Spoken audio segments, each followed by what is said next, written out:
Let's look at the story which has brought a huge smile on the faces of people across the world, Indian origin citizens across the world today. My name is pronounced as Kamala Harris, not Kamala Harris.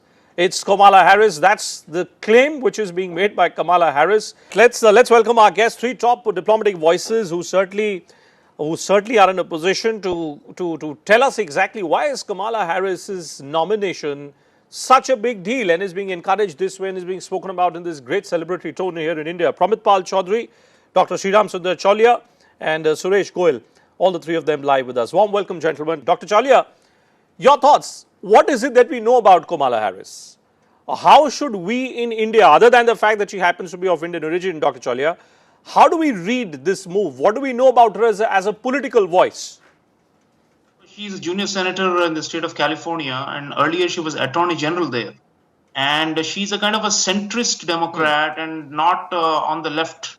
And I think Biden picked her because of the fear, because Trump is fighting for survival. Although Trump is trailing, the gap is narrowing as we get closer to election day in November. So I think he wanted someone who could bring out the African American vote, because Kamala Harris's father was Jamaican, of Caribbean, of African ancestry. So she emphasizes the black part of her, perhaps even more than the Indian part, because, in terms of voting power, African Americans are 12% of the US electorate.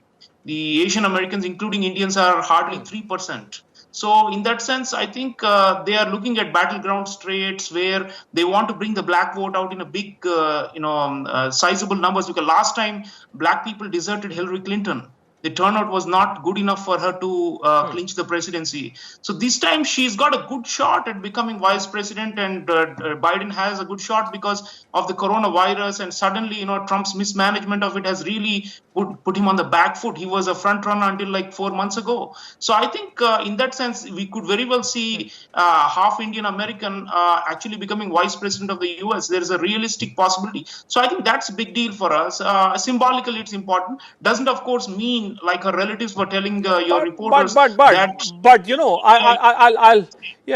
Dr. Chaulia, when I myself was reporting on Prime Minister Modi's trip, the Howdy Modi business, last year in America, in Houston, I saw the extent to which the Indian American community was being wooed by the Republican Party. There have been multiple events which have been addressed. Donald Trump has come here.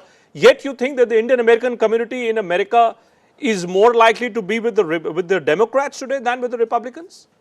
Bhupen, I think there is a swing away from the Democrats. I think they are split down the middle now. Historically, Indian Americans have favored Democrats as a minority group. But now I think a lot of conservative Indian Americans have emerged. Howdy Modi was organized by them, you know it very well, and especially in the southern states, but also across the US, Indian American community is not likely to be swayed in its voting or its mobilization just because Kamala Harris happens to be half Indian in ancestry. I think a lot of them, especially on the right, will tack to Trump even more now, because there is a kind of a racial hierarchy. A lot of conservative Indian Americans look down upon people who are black, and they think that they are somewhere in the middle and beneath the white people. So there is this sense of resentment against weaker minority groups or less stronger minority groups, and therefore Trump will play that card. And in fact, Kamala Harris could become actually a detriment to the Biden ticket,